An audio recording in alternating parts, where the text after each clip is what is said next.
Hi students, unit wave optics में हम लोग आज क्वेश्चन नंबर 109 से स्टार्ट कर रहे हैं। क्वेश्चन की बुकलेट का लिंक और क्वेश्चन का सॉल्यूशन का जो लिंक है वो डिस्क्रिप्शन में अवेलेबल है। देखिए क्वेश्चन नंबर 109 लिखा है, show that the superposition of waves originating from the two coherent sources S1 and S2 having displacement y1 is equal to a cos omega t and y2 is equal to a cos omega t plus phi at a point produce a resultant intensity I is equal to 4a square cos square phi by 2. Hence write the condition for the appearance of dark and bright fringes. तो देखिए इस question करने के लिए हम लोग 109 question start कर रहे हैं। 109 यहाँ पर जो दो सोर्सेज हैं कोहेरेंट सोर्सेज, उससे जो वेव्स चल रही हैं उनकी displacement equation y1 is equal to a cos omega t equation number 1 and y2 is equal to a cos omega t plus phi equation number 2। आप देखिए दोनों कोहेरेंट सोर्सेज हैं बिकॉज आप देख रहे हैं कि दोनों की जो एंगुलर फ्रीक्वेंसी वो ओमेगा है और उनके बीच में एक कांस्टेंट फेज डिफरेंस है फाई। तो from the principle of superposition जो नेट डिस्प्लेसमेंट होगा वो होगा y is equal to y1 plus y2। आप लिखेंगे from principle of superposition, from principle of superposition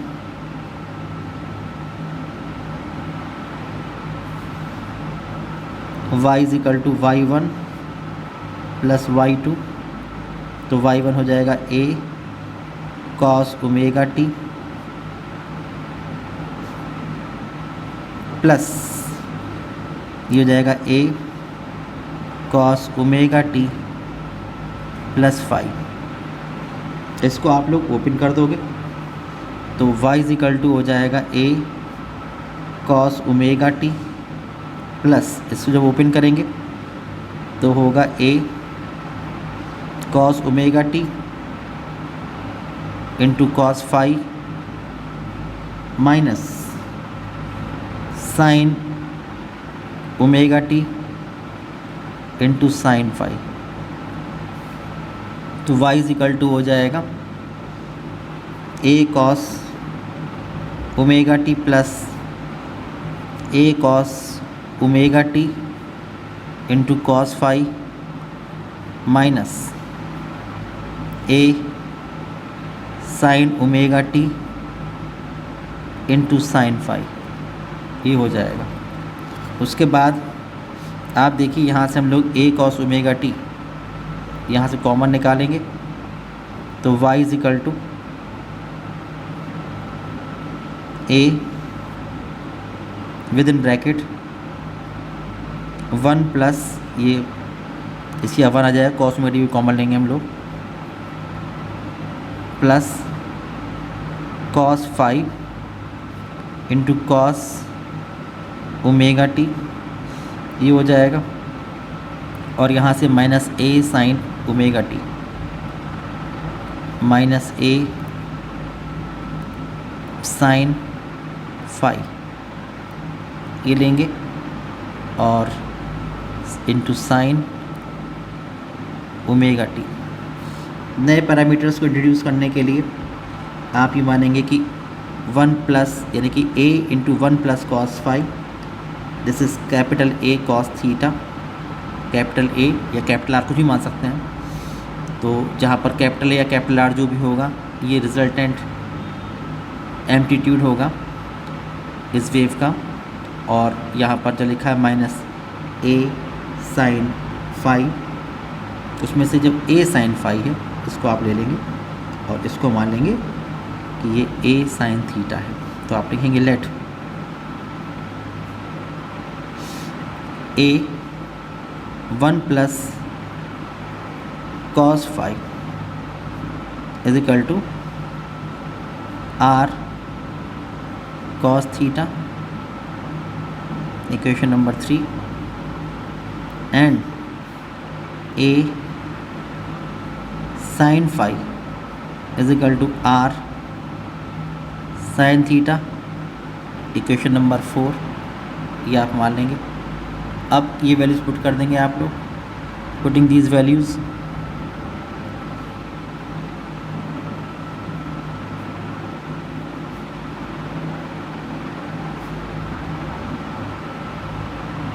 जब वैल्यूज़ पुट करेंगे तो आपको मिलेगा y इज इक्वल टू, इसकी जगह आप लिखोगे r cos theta into cos phi,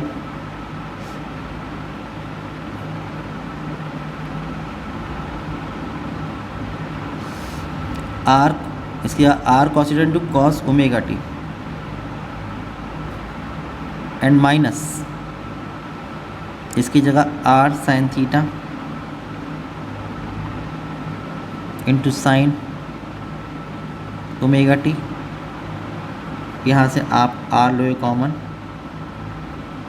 cos omega t into cos theta minus sine omega t into sine theta, cos omega t into cos theta minus sine omega t into sine theta. जब इसको आप देखेंगे तो इसकी value हो जाएगी इसके equal cos omega T plus theta. तो ये इक्वेशन नंबर 5 आएगी। आप देखिए कि जो इक्वेशन नंबर 5 आई है ये उसी टाइप की इक्वेशन है जिस टाइप की इक्वेशन 1 और 2 गिवन है। यहाँ पर एम्पलीट्यूड ए था, ओमेगा एंगुलर फ्रीक्वेंसी थी और फाई जो था वो फेज डिफरेंस था। और आप देख रहे हैं कि यहाँ पर जो वेव हमारे पास आई है इसमें जो आर है ये रिजल्टेंट एम्पलीट्यूड है, ओमेगा इसकी एंगुलर फ्रीक्वेंसी है और जो थीटा है ये फेज डिफरेंस है। तो अब आप लोग क्या करोगे, अब आप लोग ये बताओगे कि यहाँ पर जो आर है रिजल्टेंट एम्पलीट्यूड, इसको निकालने के लिए आप लिखोगे कि squaring and adding 3 and 4, squaring and adding equations 3 and 4। तो आपको मिलेगा यहाँ पर हो जाएगा आर कॉस थीटा इसका square plus r sine theta इसका स्क्वायर, इसका स्क्वायर करेंगे तो a square within bracket 1 plus cos phi whole square plus a sine phi इसका होल स्क्वायर, यहाँ से आर स्क्वायर कॉमन लेके बाहर लेंगे तो cos square theta plus sine square theta ये हो जाएगा। यहाँ से इसको ओपन करेंगे तो a square within bracket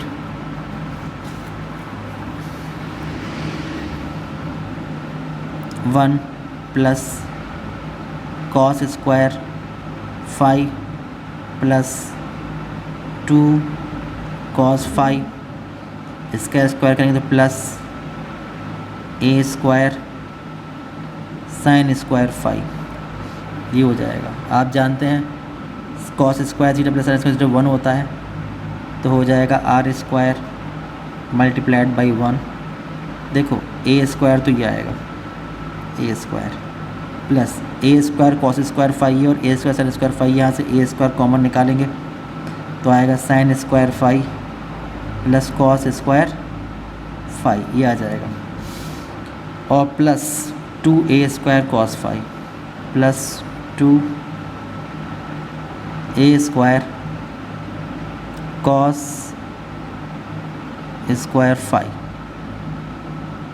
cos phi 2a square cos phi ये आ जाएगा। आप देखो ये भी 1 होता है तो r square is equal to a square plus A square plus 2a square cos phi, तो r square is equal to ये 2a square plus 2a square cos phi, यहाँ से 2a स्क्वायर कॉमन निकालेंगे तो r square is equal to 2a square ये आपने common निकाला 1 plus cos phi, यहाँ cos two theta formula use कर लीजिए, तो r square is equal to 2a square 1 plus 2 cos square 5/2 minus 1, इससे ये कैंसिल, तो यहाँ से जो आर स्क्वायर आएगा ये आएगा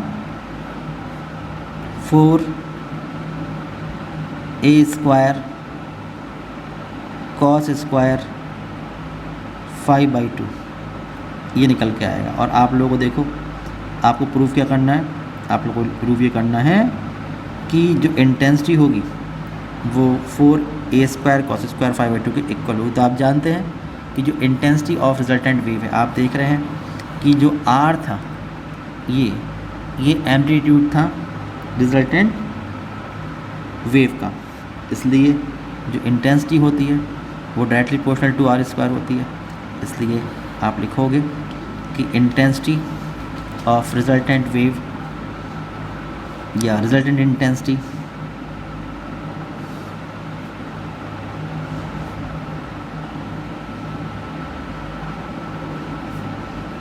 I is directly proportional to a square, तो इसलिए I इज इक्वल टू हो जाएगा 4a स्क्वायर कॉस स्क्वायर 5/2। तो आप देख रहे हैं कि ये एक पार्ट आपने इसका प्रूव कर दिया। फिर लिखा है कि hence write the condition for the appearance of dark and bright fringes. तो डार्क फ्रिंजेस और ब्राइट फ्रिंजेस का मतलब कि destructive interference and constructive interference की बात हो रही है। तो पहले हम लोग बात करेंगे कि कंडीशन फॉर ब्राइट फ्रिंजेस और कंस्ट्रक्टिव इंटरफेरेंस। तो इसको आप देखिए, केस फर्स्ट,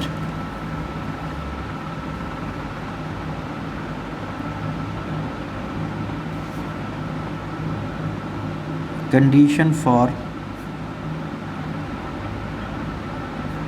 ब्राइट फ्रिंजेस और कंस्ट्रक्टिव इंटरफेरेंस।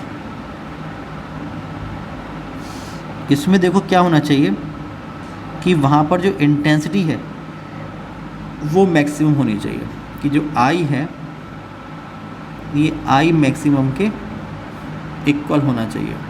और इंटेंसिटी मैक्सिमम कब होगी, जब ये इसकी वैल्यू कॉस स्क्वायर 5/2 की जो वैल्यू है ये 1 हो, यानी कॉस 5/2 की वैल्यू ±1 हो तब।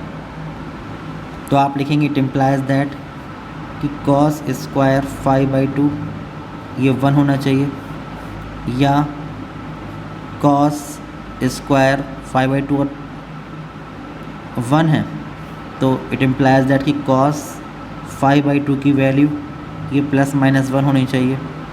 इसलिए जो 5/2 है ये होना चाहिए कॉस इन्वर्स ±1, इतना होना चाहिए।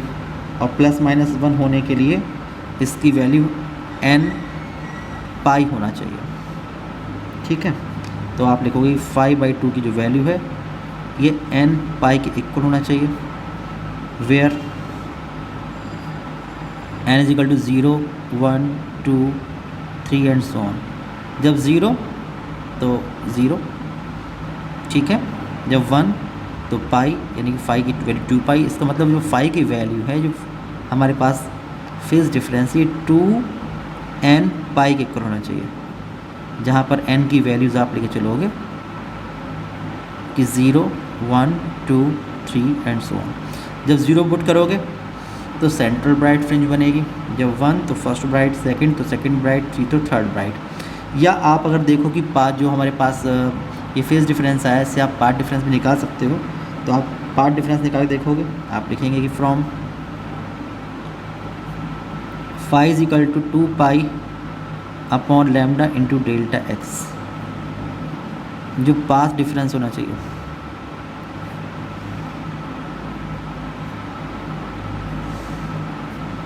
डेल्टा एक्स, ये होना चाहिए 5 upon 2 pi multiplied by lambda. तो delta x is equal to phi की वैल्यू है 2n pi divided by 2 pi into lambda, तो 2 पाई से 2 पाई कैंसिल, तो डेल्टा एक्स जो पार्ट डिफरेंस आया है ये n इंटू लेमडा के इक्वल होना चाहिए। इसका मतलब जहाँ पर n की वैल्यूज़ आप क्या है 0, 1, 2, 3, 4 and so on. Central bright fringe के लिए 0 होना चाहिए, फर्स्ट ब्राइट फ्रिंज के लिए लैम्डा होना चाहिए, सेकंड के लिए 2 लैम्डा, थर्ड के लिए 3 लैम्डा, फोर्थ के लिए 4 लैम्डा। ये हमारे पास पार्ट डिफरेंस होना चाहिए, तो यहाँ पर ब्राइट फ्रिंजेस बनना शुरू हो जाएंगी, वहाँ पर ब्राइट फ्रिंज बनेंगी उन जगह पर। फिर उसके बाद हम बात करते हैं कंडीशन फॉर डार्क फ्रिंजेस और डिस्ट्रक्टिव इंटरफेरेंस। कंडीशंस के सेकंड की बात कर रहे हैं। Case second, condition for dark fringes और डिस्ट्रक्टिव इंटरफेरेंस।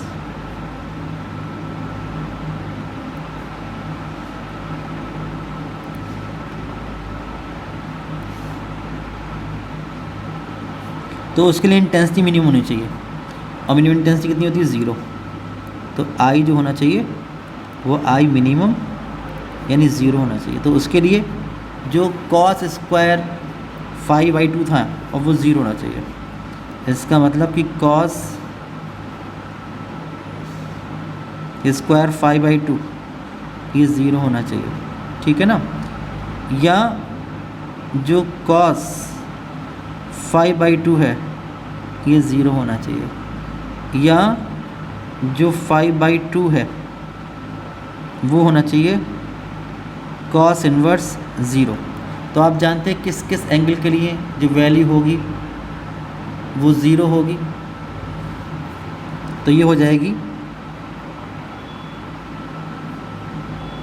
2n-1 इंटू π/2, जहाँ पर आप n की वैल्यू देख रहे हैं 1, 2, 3, 4, ये इतना होना चाहिए। जब आप 1 पुट करोगे तो आप देखो कि 2-1 π/2 होना चाहिए। फिर जब 2 पुट करेंगे तो 3 π/2, 5 π/2, 7 π/2 इतना होना चाहिए। जब आप यहाँ से देखो 2 से 2 कैंसिल हो जाएगा, तो जो फेज डिफरेंस हो गया ये होना चाहिए 2n-1 इंटू पाई, ये होना चाहिए आपका फेज डिफरेंस, जहाँ पर n की वैल्यू 1, 2, 3, 4। यहाँ पर 0 से स्टार्ट नहीं करेंगे, क्योंकि जो डार्क फ्रिंज होती है वो कभी 0 डार्क फ्रिंज नहीं होती है या सेंट्रल डार्क फ्रिंज नहीं होती है। और अगर आप यहाँ से निकालेंगे पार्ट डिफरेंस तो आप निकाल सकते हैं। आप लिखेंगे कि we have from phi is equal to 2 pi upon lambda into delta X. यहाँ से अगर आप सॉल्व कर निकालना चाहते हैं तो कंडीशंस में आप पार्ट डिफरेंस निकाल सकते हैं। तो पार्ट डिफरेंस होगा part difference delta x is equal to phi upon 2 pi into lambda. तो delta x is equal to हो जाएगा 2n-1 into pi divided by 2 pi into lambda, इससे कैंसिल हो जाएगा। तो delta x is equal to हो जाएगा 2n-1 into lambda upon 2, जहाँ पर n की वैल्यूज़ आप ऑलरेडी निकाल चुके हैं कि n की वैल्यू 1 से स्टार्ट होगी 1, 2, 3, 4 एंड सो ऑन। तो इतना अगर पार्ट डिफरेंस हो, जैसे कि आप देख रहे हैं कि जब 1 पुट करेंगे तो लैम्डा अपॉन 2, फिर 3 लैम्डा अपॉन 2, 5 लैम्डा अपॉन 2। तो इस तरह से अगर पार्ट डिफरेंस है तो वहाँ पर डार्क फ्रिंज बनेगी, क्योंकि वहाँ पर डिस्ट्रक्टिव इंटरफेरेंस होगा, ठीक है। तो इस तरह से इस क्वेश्चन को आप लोग सॉल्व कर सकते हैं। अब देखिए क्वेश्चन नंबर 110 लिखा है in Young's double slit experiment what change in the interference pattern do you observe if 2 slits are taken as point sources. जहाँ पर 2 स्लिट्स लगी होती हैं, अगर उसकी जगह आप 2 पॉइंट सोर्सेज लगा दें तो फिर किस तरह से इंटरफेरेंस पैटर्न में आप चेंज ऑब्ज़र्व करेंगे। तो आप जानते हैं कि जो हमारे पास 2 इंडिपेंडेंट पॉइंट सोर्सेज होंगे वो कोहेरेंट सोर्सेज नहीं हो सकते हैं। इसलिए किसी भी पॉइंट पर जो दोनों पॉइंट सोर्सेज से जो लाइट रेज चल रही हैं किसी पॉइंट पर मिल रही हैं, तो उस पॉइंट पर उनके बीच एक कांस्टेंट फेज डिफरेंस नहीं रहेगा। इसलिए क्योंकि फेज डिफरेंस चेंज होगा, इसलिए वहाँ पर लगातार इंटेंसिटी में चेंज होगा। इसलिए आप लोगों को वहाँ पर एक सस्टेन इंटरफेरेंस पैटर्न नहीं मिलेगा, आप लोगों को एक जनरल इल्यूमिनेशन महसूस होगा स्क्रीन पर। तो कहने का मतलब ये है कि वहाँ पर आपको एक जनरल इल्यूमिनेशन आप लोगों को मिलेगा। तो क्वेश्चन नंबर 100 जैसा 10 था वैसे 11 भी है। 111 देखिए, लिखा है water coherent sources of light. तो आप जानते हैं ऐसे सोर्सेज जो सेम फ्रीक्वेंसी की लाइट को एमिट करते हैं और मीडियम के किसी भी पॉइंट पर उनके बीच में एक कांस्टेंट फेज डिफरेंस बना रहता है, ऐसे सोर्सेज जो होते हैं वो कोहेरेंट सोर्सेज कहते हैं। लिखा है 2 slits in Young's double slit experiment are illuminated by 2 different sodium lamps emitting light of same wavelength. Why does not no interference pattern observed? तो देखिए ऊपर वाले क्वेश्चन की तरह ये क्वेश्चन का आंसर भी आप लोगों को लिखना है कि हमारे पास जो 2 डिफरेंट सोडियम लैम्प्स हैं, अगर आपने उनको लगा दिया S1 और S2 स्लिट्स की जगह पर, या स्लिट्स को उन 2 इंडिपेंडेंट लाइट सोर्सेज से इल्यूमिनेट कर दिया, तो इंडिपेंडेंट सोर्सेज जो होते हैं वो कभी भी कोहेरेंट सोर्सेज नहीं होते हैं। और जब कोहेरेंट सोर्सेज नहीं होते हैं तो किसी भी पॉइंट पर उनके बीच जो फेज डिफरेंस है वो कांस्टेंट नहीं रहेगा, और जब कांस्टेंट नहीं रहेगा तो फिर वहाँ पर जो भी रिजल्टेंट इंटेंसिटी है वो कांस्टेंट नहीं रहेगी, और इसलिए कभी वहाँ पर ब्राइट फ्रिंज बनेगी, कभी डार्क फ्रिंज बनेगी। कहने का मतलब ये है कि इंटेंसिटी में लगातार चेंज होगा, और परसिस्टेंस ऑफ विज़न की वजह से आप लोगों को जनरल इल्यूमिनेशन मिलेगा स्क्रीन पर। तो 110 और 111 का जो आंसर है वो हम एक साथ लिख रहे हैं। देखिए question number 110 and 111।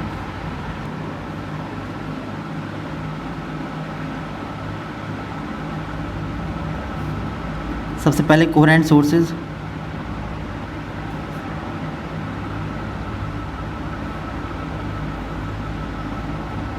Coherent sources हमारे पास जो हैं, आप लिखेंगे 2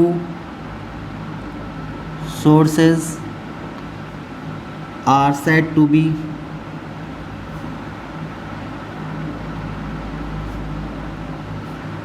coherent sources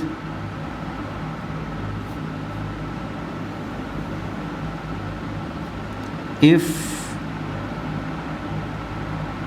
they emit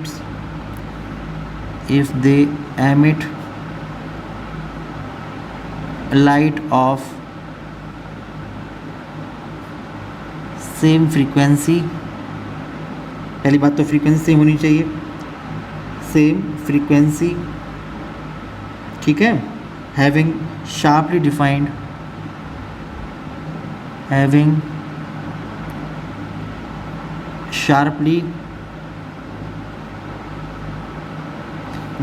phase difference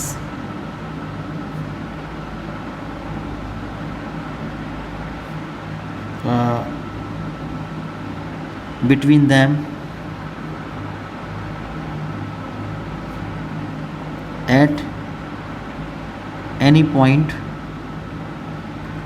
which remains constant with time, which remains constant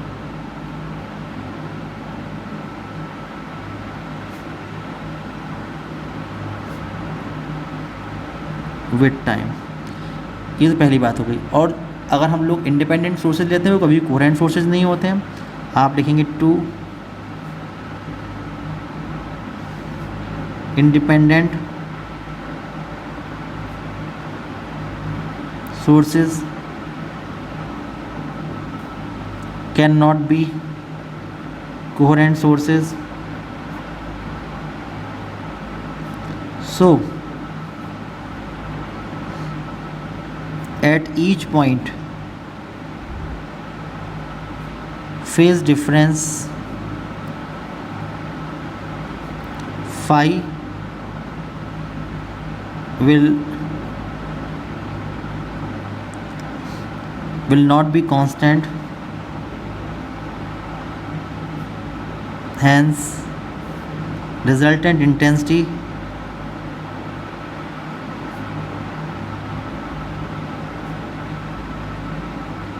will continuously change.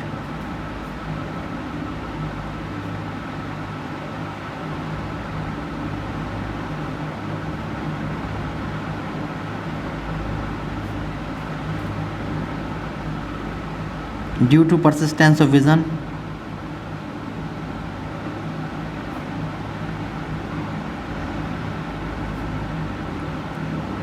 we will get a general illumination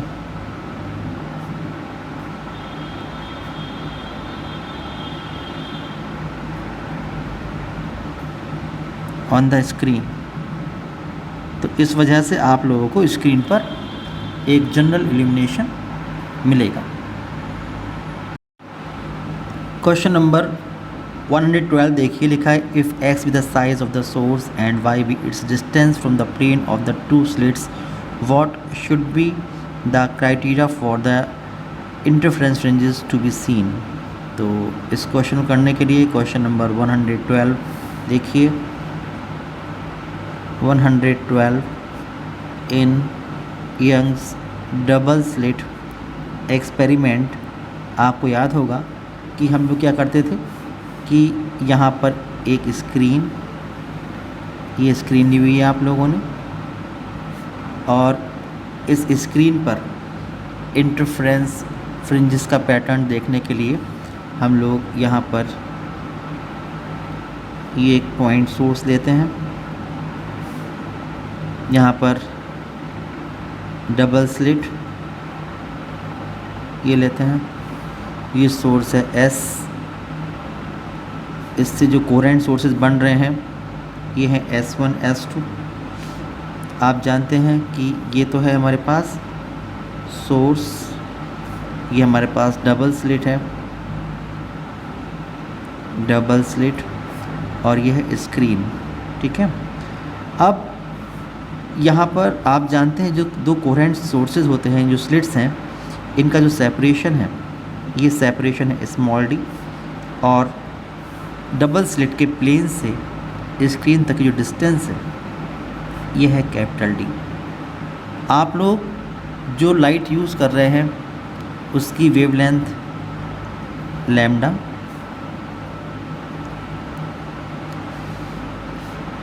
central maxima ये कोई पॉइंट P है, और जो आपने लाइट यूज़ की है उसकी वेवलेंथ लैम्डा है। यहाँ पर उन्होंने कहा if x is the size of the source, यहाँ पर जो आपने सोर्स लिया है ये आप जानते हैं बहुत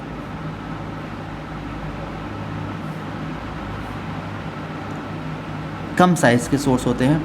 अगर आपने होल किए होते हैं तो पिन होल होते हैं, और अगर आपने स्लिट का आती हैं तो स्लिट्स भी बहुत ही थिन स्लिट्स होती हैं। जो हमारे पास कोहेरेंट सोर्सेज होते हैं या जो पॉइंट सोर्सेज होते हैं उनका साइज़ जो आप लाइट यूज़ करते हो उसकी वेवलेंथ के ऑर्डर का होना चाहिए। और दूसरी बात यहाँ पर एक कहा गया है कि अगर जो डबल स्लिट्स हमारे पास हैं उसका जो प्लेन है उसकी डिस्टेंस इस सोर्स से ये है y। तो ये मैंने एक प्रीवियस क्वेश्चन डिस्कस किया था, इस तरह क्वेश्चन आपको याद होगा कि condition for the interference fringes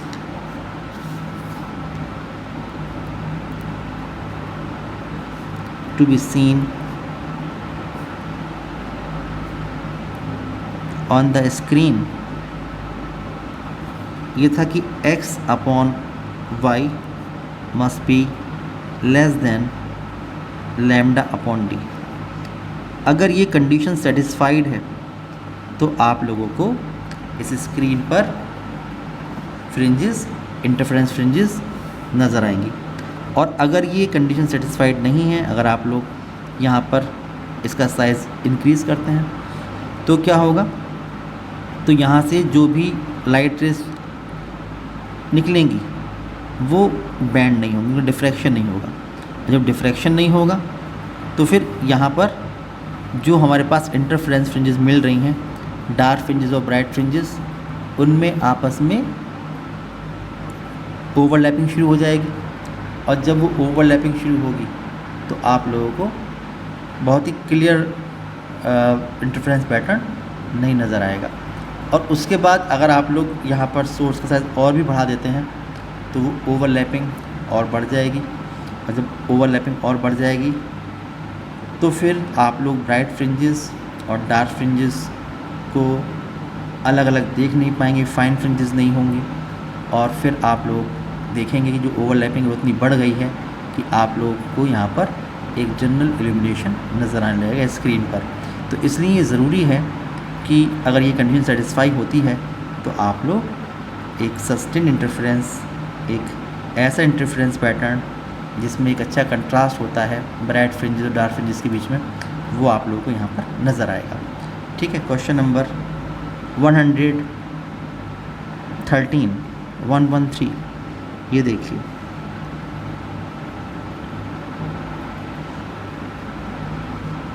one three का क्वेश्चन नंबर ए पार्ट देखिए, लिखा है व्हाट आर कोहेरेंट सोर्सेज। तो कोहेरेंट सोर्सेज को हम ऑलरेडी डिस्कस कर चुके हैं क्वेश्चन नंबर 111 में। कोहेरेंट सोर्सेज इसको हम डिस्कस कर चुके हैं।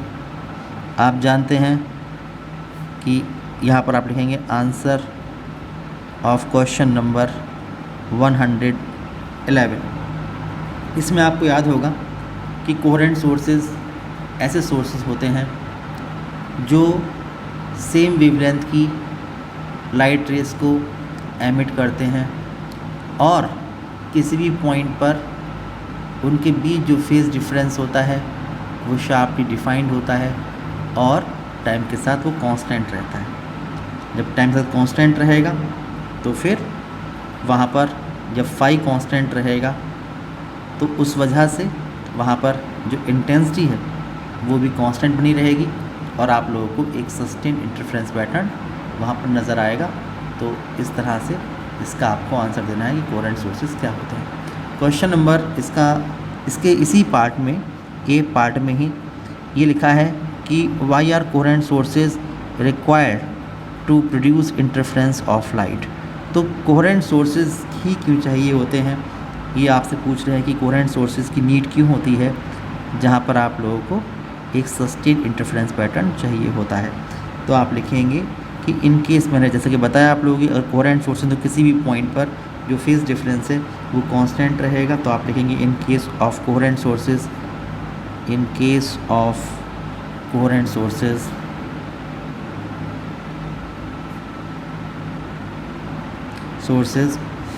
The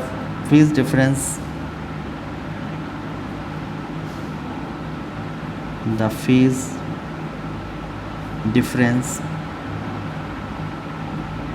between both the light rays at any point, ये क्या हो जाएगा, ये फाई, ये होगा कांस्टेंट। तो आपके पास फार्मूला है, तो फ्रॉम फार्मूला रिजल्टेंट डेंसिटी का कि I R is equal to होता है I1 plus I2 plus 2 root I1 into I2 into cos phi. तो आप देखो कि जो इंटेंसिटी I1 और I2 हैं दोनों सोर्सेज की वजह से वो तो कांस्टेंट है ही, और जो कॉस फाई है वो फाई कांस्टेंट होने की वजह से कांस्टेंट रहेगा। तो किसी भी पॉइंट पर जो रिजल्टेंट इंटेंसिटी है वो कांस्टेंट रहेगी और इस वजह से आप लोग एक सस्टेन इंटरफेरेंस देख सकते हैं। So by using coherent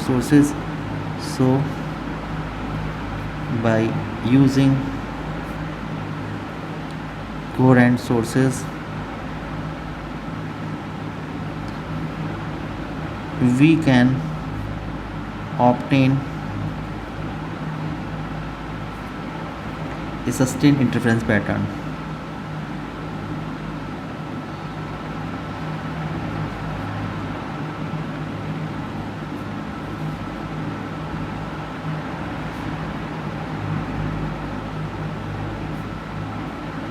on the screen, तो ये ख़ास बात रहेगी। उसके बाद एग्ज़ाम्पल पूछ रहे हैं कि एग्ज़ाम्पल क्या है भाई डेली लाइफ में, तो आप देखो एग्ज़ाम्पल्स कौन कौन से हैं।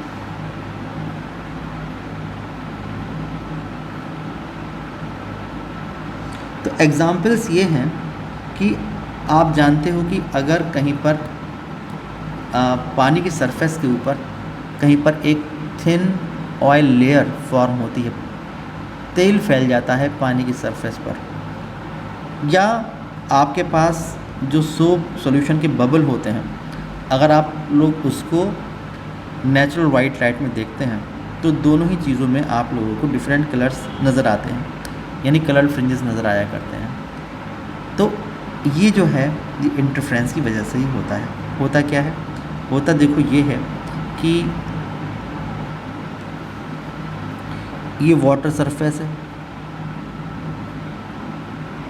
और इस पर एक थिन ये ऑयल फिल्म ये फॉर्म हो रही है। अब यहाँ से नेचुरल वाइट लाइट ये आती है, तो नेचुरल वाइट लाइट की एक रे यहाँ से रिफ्लेक्ट हो जाएगी और एक लाइट रे नीचे वाली सरफेस से जाएगी और यहाँ से रिफ्लेक्ट होगी। तो आप देखो कि यहाँ पर से आप देख रहे हो इसको, जब यहाँ से आप इसको देख रहे हो तो इस पॉइंट पर जो लाइट रेज पहुँचेंगी तो वो किसी न किसी, क्योंकि आप देख रहे हो कि जो थिन ऑयल फिल्म है इसकी जो थिकनेस होगी, ये जो वेवलेंथ होती है लाइट की, जो भी हमारे पास विजिबल लाइट होती है उसकी जो वेवलेंथ होती है बहुत ही कम होती है। आप जानते हैं 4000 एंगस्ट्रॉम से 7800 एंगस्ट्रॉम के बीच में होती है। तो ये जो थिकनेस है हमारे पास ऑयल फिल्म की, ये भी उसी ऑर्डर की है। तो यहाँ पर जो भी पार्ट डिफरेंस फॉर्म होगा वो उसी ऑर्डर का होगा। इसका मतलब कि मान लीजिए कि यहाँ पर ब्लू कलर के लिए λ/2 हो गया, ठीक है, पार्ट डिफरेंस जो है वो जो ब्लू कलर की वेवलेंथ है उसका λ/2 हो गया, कहीं पर येलो कलर के लिए हो गया, कहीं पर रेड कलर के लिए हो गया, ठीक है। तो आप जानते हैं कि अगर ऐसा हो जाता है तो वो कलर जो होगा उसके लिए वहाँ पर डिस्ट्रक्टिव इंटरफेरेंस होगा और डिस्ट्रक्टिव इंटरफेरेंस की वजह से वो कलर उस नेचुरल वाइट लाइट में से गायब हो जाएगा और उसकी जगह पर जब आप देखेंगे तो नेचुरल वाइट लाइट में से अगर हम लोग वो कंपोनेंट कलर गायब कर लेते हैं तो एक कलर फ्रिंजेस यहाँ पर नज़र आएगी। तो कलर बहुत, क्योंकि आपका जो रीजन है जिस रीजन को आप देख पाते हैं वो रीजन काफ़ी ज़्यादा बड़ा है, तो आप लोगों को कहीं पर ब्लू, कहीं पर येलो, कहीं पर रेड, कहीं पर ग्रीन, बहुत सारे कलर्स यहाँ पर नज़र आने लगते हैं। और ये आते तभी हैं जब आप लोग इसको नेचुरल वाइट लाइट में से देखते हैं। जब आप लोग इसको नेचुरल वाइट लाइट में आप देखते हैं तभी ऐसा होता है कि आप लोगों को बहुत सारे कलर्स नज़र आते हैं, ठीक है भाई। ये इसका पहला एग्ज़ाम्पल है। और दूसरा एग्ज़ाम्पल मैंने आपको बताया कि हमारे पास जो सोप सॉल्यूशन के बबल होते हैं वो भी बहुत ही थिन होते हैं, उनकी जो लेयर होती है वो बहुत ही थिन होती है, उसी ऑर्डर की होती है जिस ऑर्डर के जो लाइट होती है उसकी वेवलेंथ होती है, बहुत ही थिन होती है। इसलिए जब नेचुरल वाइट लाइट यहाँ पर आती है तो एक रे यहाँ से रिफ्लेक्ट होके और दूसरी इंटरनल जो सरफेस है वहाँ से रिफ्लेक्ट होके यहाँ पहुँचती है। जब यहाँ से कोई देखता है इसको तो वही बात होती है कि किसी न किसी लाइट की कलर के लिए, पर्टिकुलर कलर के लिए जो पार्ट डिफरेंस है वो λ/2 हो जाता है, तो उस कलर के लिए यहाँ पर डिस्ट्रक्टिव इंटरफेरेंस हो जाता है, वो कलर यहाँ से नेचुरल वाइट लाइट से गायब हो जाया करता है, तो उसका जो कॉम्प्लीमेंट्री कलर होता है वो यहाँ पर नज़र आता है।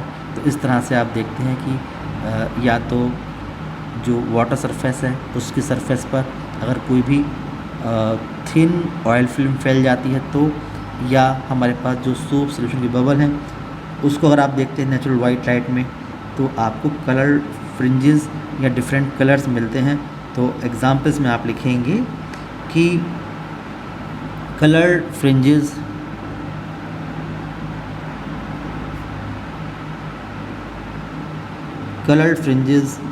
are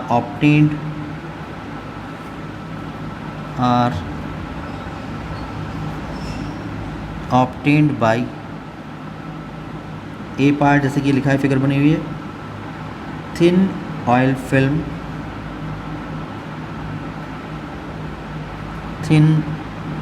फिल्म, spread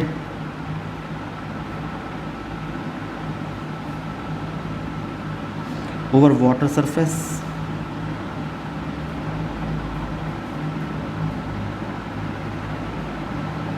और बी पार्ट, इसका एग्जाम्पल जो बी है वो soap bubble, by soap bubble when seen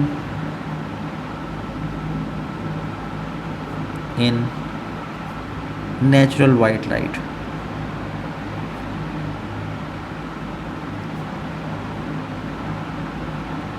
ये होगा।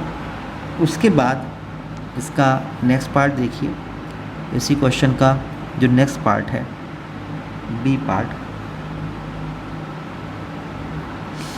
वो आप देखें, लिखा है in Young's double slit experiment. तो in Young's double slit experiment the two slits are 0.03 centimetre apart.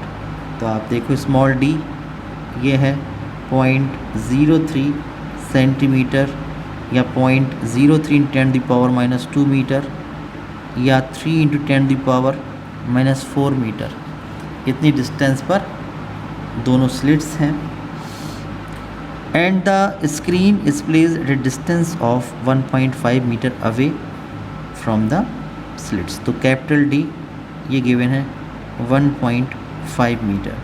The distance between the central bright fringe and the fourth bright fringe is 1 centimetre. तो ये गिवन है कि distance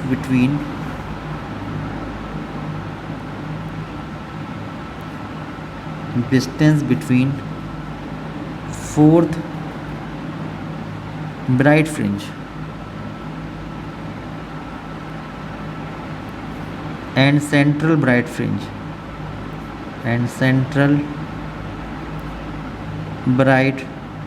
fringe ये given है x fourth bright is equal to 1 centimetre या 10⁻² metre, ये given है। तो आपसे पूछ रहे हैं कि calculate the wavelength of the light used. तो आपको निकालना है wavelength of the light used. निकाल सकते हैं, बहुत इजी क्वेश्चन है।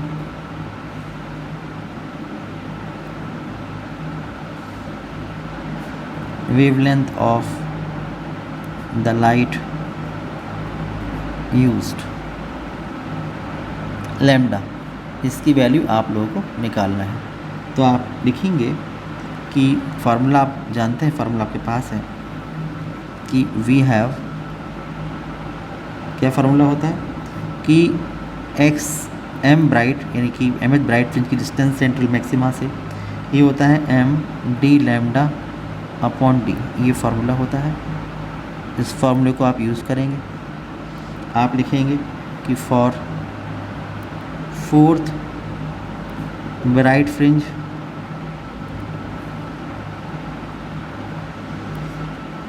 m is equal to 4 put कर दीजिए, तो जाएगा x fourth bright is equal to 4 D lambda upon small D, ये हो जाएगा। तो यहाँ से जो लैम्डा होगा ये हो जाएगा x fourth bright multiplied by small D upon 4 into capital D, ये हो जाएगा। तो यहाँ से जो लैम्डा होगा वो आप निकालोगे, तो इसकी वैल्यू पुट करें 10⁻² मीटर, देखिए लिखा हुआ है। टू स्मॉल डी ये है 3 × 10⁻⁻4 divided by 4 multiplied by this is 1.5, ये हो जाएगा। तो 2 टाइम्स ये 2 टाइम्स ये, तो lambda is equal to 0.5 × 10⁻⁻6 metre ये आएगा, या lambda is equal to 5 × 10⁻⁻7 metre या lambda is equal to 5 into 10⁻⁻7 multiplied by 10⁻10 angstrom में कन्वर्ट कर लेंगे तो 5000 एंगस्ट्रॉम। ये आप लोगों का आंसर आएगा कि जो आप लाइट यूज़ कर रहे हैं वो या तो 500 एंगस्ट्रॉम है या 500 नैनोमीटर, कुछ भी आप कह सकते हैं। तो ये आपका आंसर इस तरह से मिल जाएगा इस क्वेश्चन का आंसर। नेक्स्ट क्वेश्चन देखिए 114 लिखा है what is interference of light. तो और फिर लिखा है write two essential conditions for sustain interference pattern to be produced on the screen. तो देखिए कि आप लोग जानते हैं इंटरफेरेंस ऑफ लाइट की हम लोग बात कर रहे हैं। तो 114 क्वेश्चन नंबर 114 तो इंटरफेरेंस ऑफ लाइट की बात कर रहे हैं।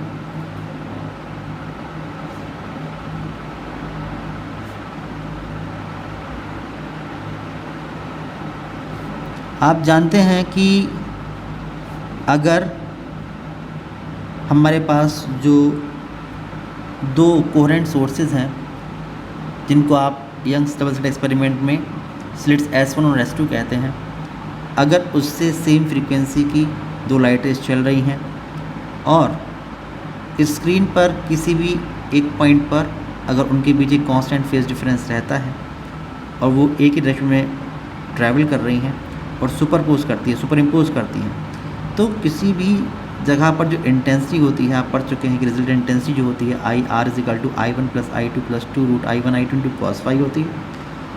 तो किसी भी पॉइंट पर अगर वो मिलती हैं सेम फेज़ में तो वहाँ पर इंटेंसिटी मैक्सिमम होती है और आप लोगों को कंस्ट्रक्टिव इंटरफेरेंस की वजह से वहाँ पर ब्राइट फ्रिंजेस मिल जाती है। किसी दूसरे पॉइंट पर जहाँ पर वो मिलती हैं अपोजिट फेज़ में तो वहाँ पर डिस्ट्रक्टिव इंटरफेरेंस की वजह से वहाँ पर इंटेंसिटी मिनिमम हुआ करती है और इस तरह से वहाँ मिलती है डार्क फ्रिंज। तो आप लोग देखिए कि जो भी लाइट रेज चल रही थी वहाँ पर लाइट एनर्जी का डिस्ट्रीब्यूशन हर पॉइंट पर अलग अलग फेज़ डिफरेंस में मिलने की वजह से हो जाएगा। तो जो ये एनर्जी का रिडिस्ट्रीब्यूशन हुआ है स्क्रीन पर उसी को हम लोग कहते हैं इंटरफेरेंस ऑफ लाइट। तो देखिए ये बात हम लिख रहे हैं कि when two light waves travel in the same direction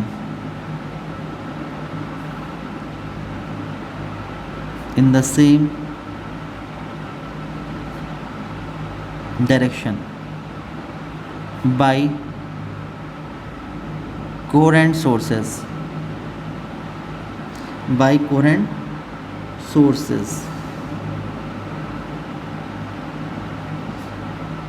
having same frequency and constant phase difference between them, ठीक है। then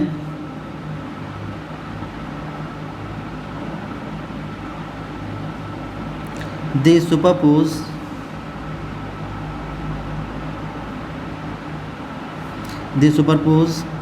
with each other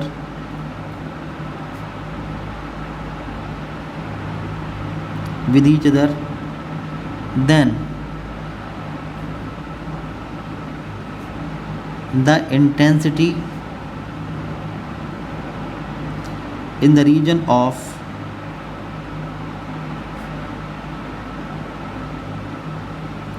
superposition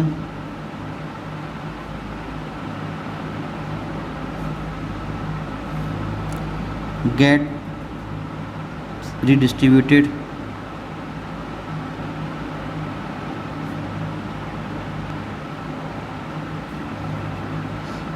according to phase difference five, ठीक है। ये होता है और दो तरह के इंटरफेरेंस होते हैं कंस्ट्रक्टिव और डिस्ट्रक्टिव। तो आप बताएंगे इस बात के बारे में भी, आप लिखेंगे कि at some points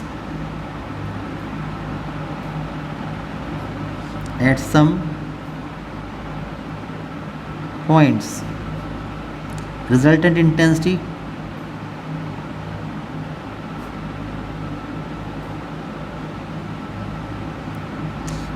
intensity become maximum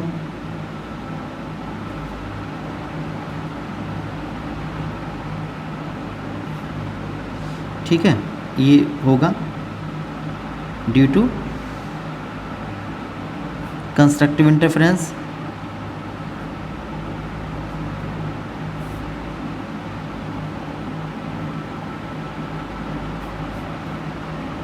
at some points resultant intensity become maximum due to constructive interference where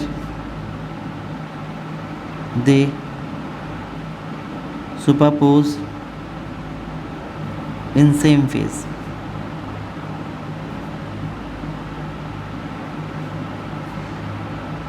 And bright fringes are obtained. ठीक है, ऐसा होगा. और उसके बाद and at some other points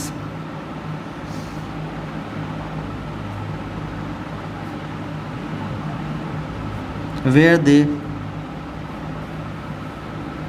superpose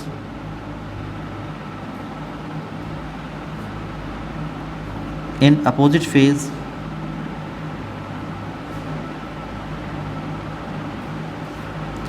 intensity become minimum and due to destructive interference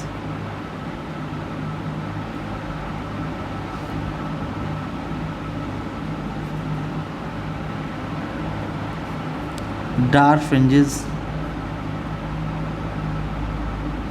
are obtained.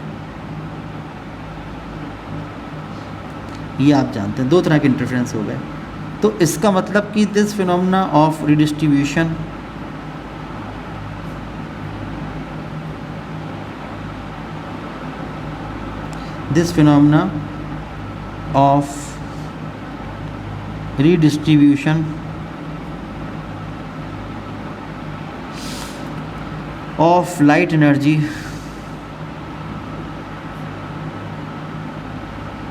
of light energy in the region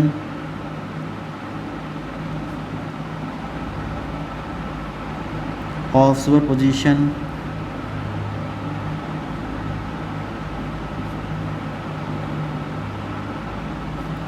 of waves is called interference of light.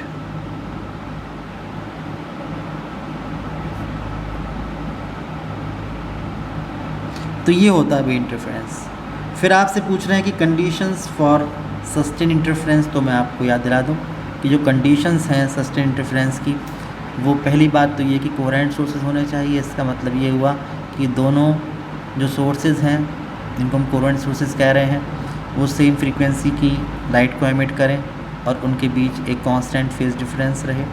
दूसरी बात ये कि हमारे पास जो दोनों स्लिट्स हैं S1 और S2 उनके बीच की डिस्टेंस है वो काफ़ी कम होनी चाहिए. ये फार्मूला होता है W d lambda upon d. Small d नीचे आता है. तो जितना स्मॉल d कम होगा, सेपरेशन जितना कम होगा, उतनी ही विड्थ हम लोगों को फ्रिंजेस की ज़्यादा मिलेगी. तो आप लोग देख पाएंगे जो फ्रिंजेस हैं वो विजिबल होंगी स्क्रीन पर. उसके बाद एक पॉइंट ये है हमारे पास कि जो स्लिट के साइज़ हैं, जो स्लिट आपने काटी हुई हैं, उनके जो साइज़ हैं वो जो आप लाइट यूज़ कर रहे हैं उसकी वेवलेंथ के ऑर्डर के होने चाहिए, यानी बहुत ही नैरो होने चाहिए. जब बहुत ही नैरो होंगे केवल तभी वहाँ पर आप लोगों को बिना ओवरलैपिंग वाली फ्रिंजेस नज़र आएंगी. सस्टेन इंटरफेरेंस वहाँ पर मिलेगा आप लोगों को, आप लोग देख पाएंगे. जो इंटरफेरेंस पैटर्न मिल रहा है। अदरवाइज़ ओवरलैपिंग की वजह से अगर condition x upon Y must be less than lambda upon small D अगर सेटिस्फाई नहीं होती है तो फिर आप लोगों को जो भी फ्रिंजेस मिलेंगी उनमें इतनी ज़्यादा ओवरलैपिंग होगी कि आप लोगों को एक जनरल इल्यूमिनेशन स्क्रीन पर नज़र आएगा। तो मैं यहाँ पर दो बातें पूछी हैं तो मैं लिख दे रहा हूँ कि कंडीशन ऑफ सस्टेन इंटरफेरेंस क्या होना चाहिए। देखिए कि कंडीशन ऑफ सस्टेन्ड इंटरफेरेंस, सबसे मेन बात जो है वो यही है कि कोहेरेंट सोर्सेज होने चाहिए। कोहेरेंट सोर्सेज, इसमें दो बातें हैं। इसका मतलब क्या हुआ कि सेम फ्रीक्वेंसी की लाइट रेज एमिट हो और एक कांस्टेंट फेज डिफरेंस वहाँ पर मेंटेन रहे फाई, तभी होगा सस्टेन इंटरफेरेंस, अदरवाइज़ नहीं होगा सस्टेन इंटरफेरेंस। अदरवाइज़ एक ही पॉइंट पर कभी ब्राइट फ्रिंज बनेगी, कभी डार्क फ्रिंज बनेगी, कभी ब्राइट बनेगी, कभी डार्क बनेगी और परसिस्टेंस ऑफ विज़न की वजह से आप उसको देख नहीं पाएंगे, आपको जनरल इल्यूमिनेशन नज़र आएगा। आप देखिए कि फ्रॉम आपका फॉर्मूला है W is equal to D lambda upon D, तो slit separation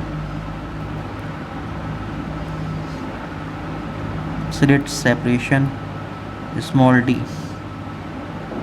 must be very small, ये बहुत ही कम होना चाहिए, जिससे क्या होगा कि जो फ्रिंज विड्थ होगी वो सिग्निफिकेंट विड्थ की होगी और आप लोग उसको देख पाएंगे। एक कंडीशन ये है कि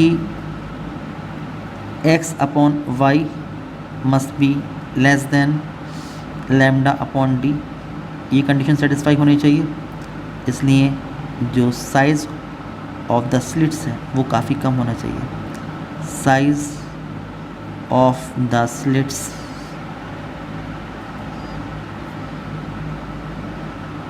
मस्ट बी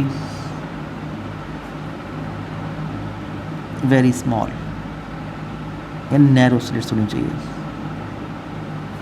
नैरो स्लिट्स ये होना चाहिए। एक और इम्पॉर्टेंट बात ये होनी चाहिए कि जो दोनों स्लिट्स से आपको जो वेव्स मिल रही हैं उनके एम्पलीट्यूड अप्रॉक्सीमेटली इक्वल या एग्जैक्टली इक्वल होना चाहिए। अगर ऐसा नहीं होगा तो आप जान सकते हैं कि जो रिजल्टेंट एम्पलीट्यूड होता है, आप जानते हैं क्या होता है रिजल्टेंट एम्पलीट्यूड, अगर आपको याद होगा तो आपको याद होगा R इक्वल टू होता है under root A1 square plus A2 square plus 2A1 A2 into cos phi. ठीक है, तो आपको याद होगा कि जो R मैक्सिमम होता है वो होता है A1 प्लस A2 और जो R मिनिमम होता है ये होता है A1 डिफरेंस A2। तो अगर मान लीजिए कि दोनों अप्रॉक्सीमेटली इक्वल नहीं है, एग्जैक्टली इक्वल नहीं है, तो फिर मान लो एक 100A है और एक A है, तो 100A प्लस A यानी 101A और एक 100A माइनस A तो 99A, तो 101A और 99A में जो एम्पलीट्यूड है उसमें कोई ख़ास फ़र्क नहीं रह गया। तो जो इंटेंसिटी है वो भी आप लोग देखेंगे कि वो अप्रॉक्सीमेटली इक्वल ही रहेगी। जहाँ पर कंस्ट्रक्टिव इंटरफेरेंस होगा और जहाँ पर डिस्ट्रक्टिव इंटरफेरेंस होगा वहाँ पर इंटेंस में कोई ख़ास फ़र्क नहीं होगा, तो आप लोग जो इंटरफेरेंस पैटर्न है उसको देख नहीं पाएंगे ठीक तरीके से।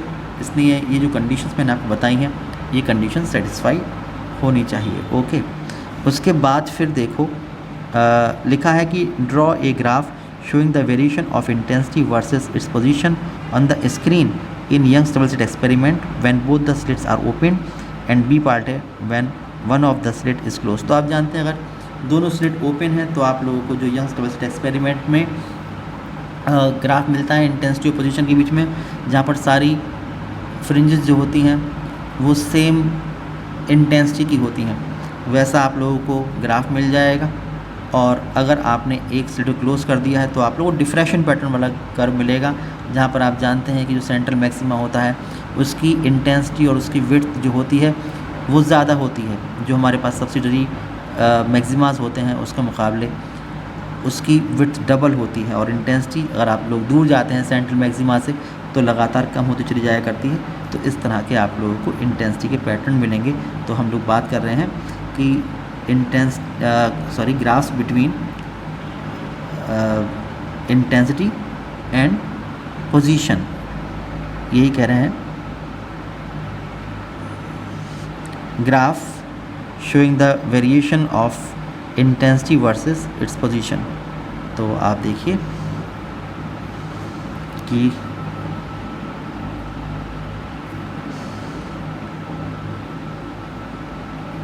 ग्राफ की बात कर रहे हैं।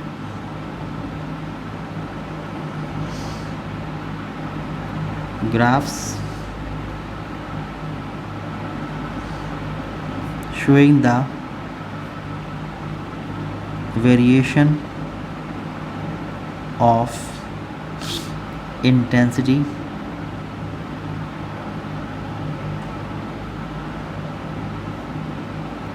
versus position.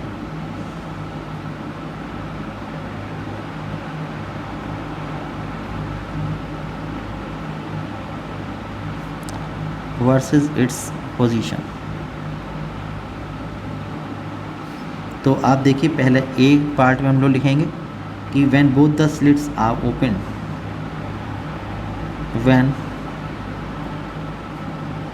Both the slits are open, तो इस केस में आप लोगों को इंटरफ्रेंस पैटर्न मिलेगा। इंटरफ्रेंस पैटर्न, इसमें क्या होगा, इसमें जितनी भी फ्रिंजेस होंगी वो सेम विड्थ की होंगी और सेम इंटेंसिटी की होंगी। तो याद होगा आप लोगों को,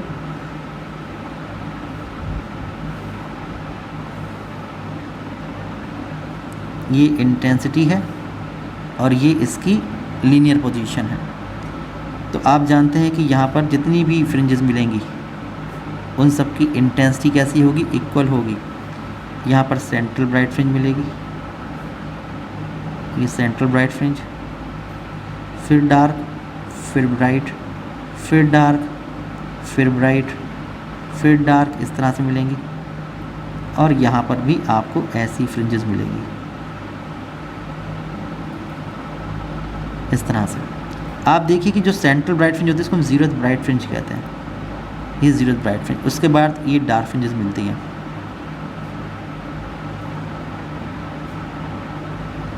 अल्टरनेट, एक ब्राइट एक डार्क, इस तरह की फ्रिंजेस आप लोगों को यहाँ पर मिलेंगी। ओके, तो आप जानते हैं ब्राइट फ्रिंज की जो पोजीशन होती है, फार्मूला होता है सेंट्रल ब्राइट फ्रिंज से, सेंट्रल ब्राइट फ्रिंज से mth ब्राइट फ्रिंज तक की डिस्टेंस का m d lambda upon d। तो देखो ये तो ज़ीरो, ये फर्स्ट, तो m d lambda upon d से कितना आ जाएगा, d लैम्डा अपॉन d। और यहाँ पर ये फर्स्ट ब्राइट है ना, ये फर्स्ट ब्राइट, ये फर्स्ट ब्राइट, ये सेकंड ब्राइट, यह है सेकंड ब्राइट, यह है थर्ड ब्राइट, यह है थर्ड ब्राइट। ओके, तो फर्स्ट के लिए डी लैम्डा अपॉन डी यहाँ और minus D lambda upon D यहाँ।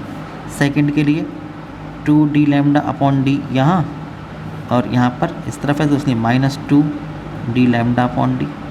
थर्ड के लिए ये 3d लैम्डा अपॉन डी यहाँ, और यहाँ पर -3d लैम्डा अपॉन डी। फिर आ जाइए डार्क फ्रिंजेस के बारे में। तो डार्क फ्रिंजेस में आप जानते हैं एग्जैक्टली मिड में हैं दोनों के, और फार्मूला भी आपके पास है, फार्मूला भी आपके पास है। क्या होता है, m-12d लैम्डा अपॉन डी। तो जब आप देखिए यह है फर्स्ट डार्क, यह है फर्स्ट डार्क, यह है सेकंड डार्क, यह है सेकंड डार्क, यह है थर्ड डार्क, यह है थर्ड डार्क। ओके, तो ये formula m-12d lambda upon D में m की वैल्यू 1 2 3 पुट करते जाइए, तो आप लोगों को जो पोजीशन मिलेगी ये मिलेगी half d lambda upon D यहाँ मिलेगी -12 डी लैम्डा अपॉन डी। यहाँ पर सेकंड के लिए मिलेगी 3/2 डी लैम्डा अपॉन डी। यहाँ पर मिलेगी -3/2 D lambda upon D. Next में आप पुट करोगे यहाँ पर तो 5/2 डी लैम्डा अपॉन डी। यहाँ पर आप पहुँचोगे तो -5/2 डी लैम्डा अपॉन डी। तो ये आप देख रहे हैं लीनियर पोजीशन वर्सेस इंटेंसिटी का जो कर्व मिलेगा वो इस तरह का कर्व आप लोगों के पास होगा। फिर देखिए बी पार्ट में ये लिखा है कि if one of the slit is closed, one of the slit is closed, if one of the slit is closed, तो आप लोगों को अब डिफ्रैक्शन पैटर्न मिलेगा। Diffraction pattern due to one narrow slit.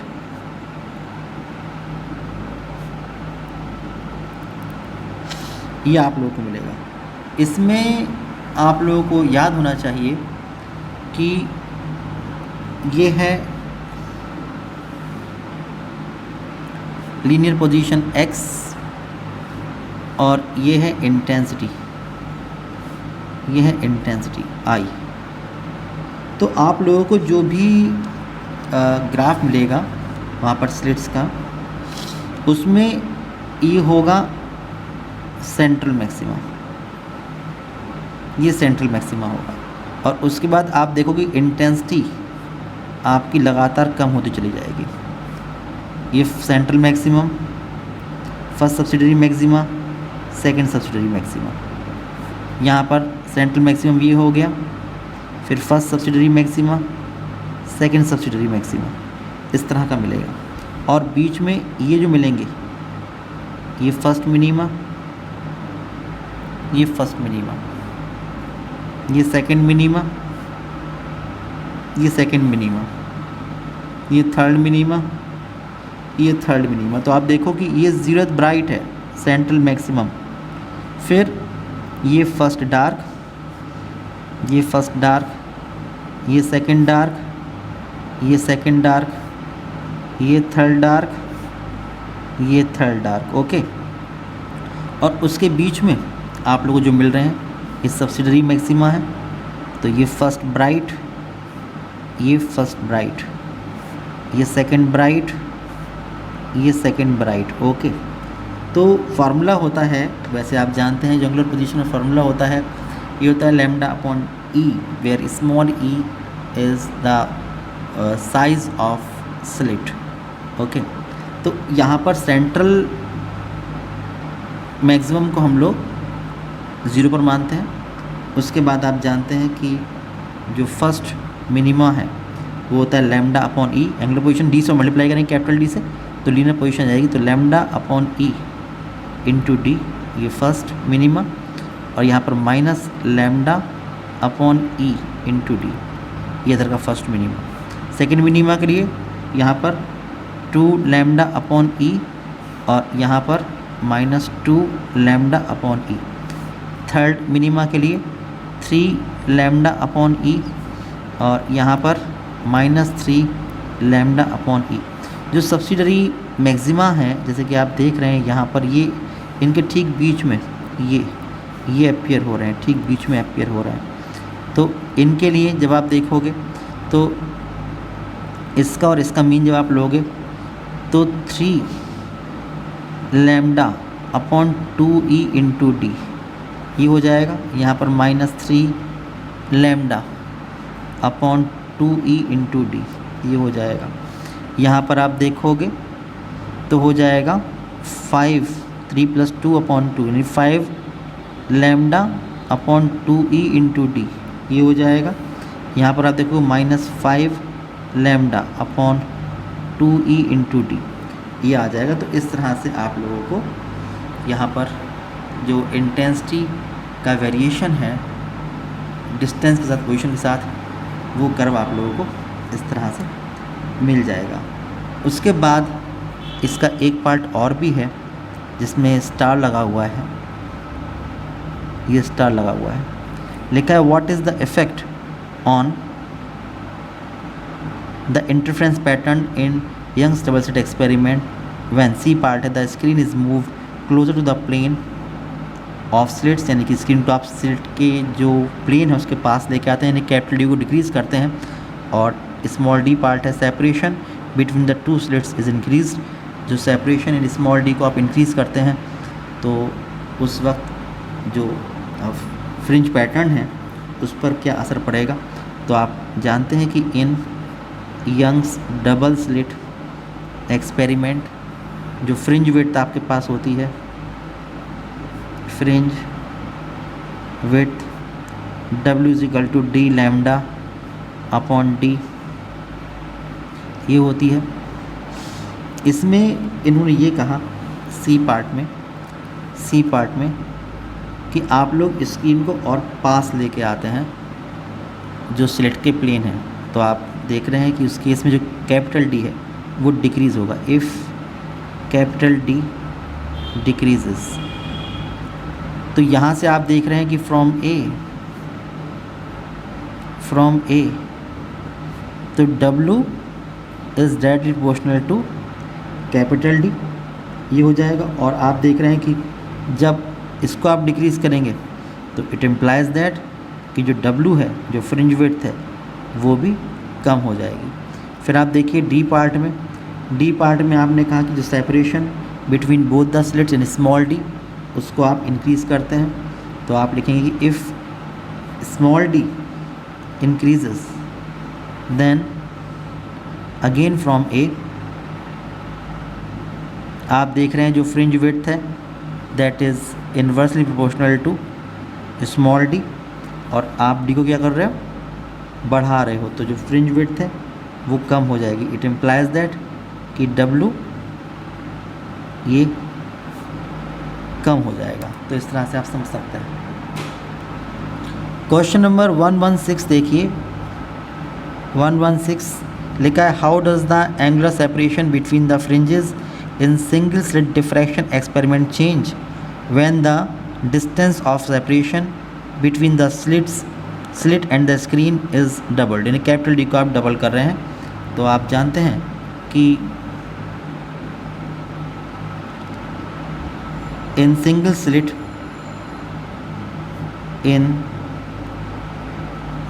Slit diffraction experiment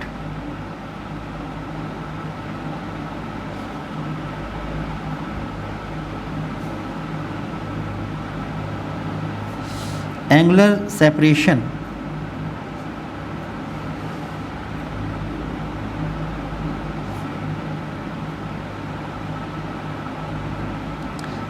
separation between the fringes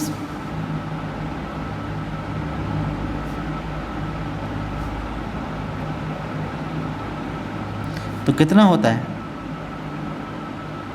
angular separation, ये होता है lambda upon ई। तो ये स्लिट और स्क्रीन की डिस्टेंस जिसको हम कैपिटल डी कहते हैं उस पर डिपेंड ही नहीं करता है। It does not depend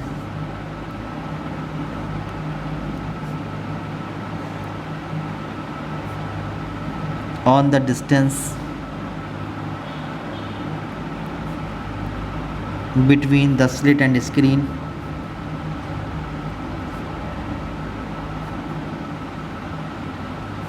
hence no change। तो इसमें कोई चेंज ही नहीं होगा। अगर आप लोग कैपिटल डी को चेंज करते हैं, डबल कर देते हैं, तो इसमें कोई भी चेंज नहीं होगा।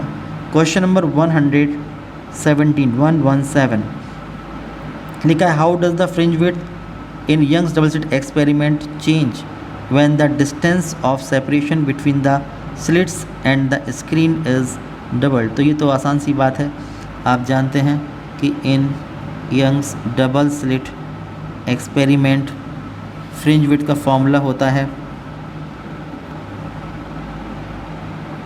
Fringe width W is equal to D lambda upon D, ये है। और क्या कर रहे हैं, when the distance of separation between the slit and the screen यानी कैपिटल डी इज़ डबल्ड। तो यहाँ से आप देख रहे हैं कि इट इम्प्लाइज दैट कि W is directly proportional to capital D। तो if D dash is equal to 2D, double कर देते हैं, देन जो न्यू फ्रिंज विड्थ होगी W डैश वो भी डबल हो जाएगी।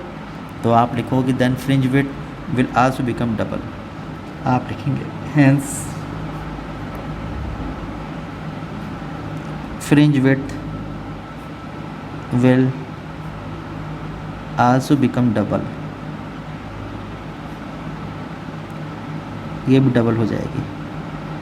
तो आज के इस वीडियो में इतने रखते हैं। नेक्स्ट वीडियो में आपसे फिर मुलाकात होगी बचे हुए क्वेश्चन के साथ। तब तक के लिए बाय बाय।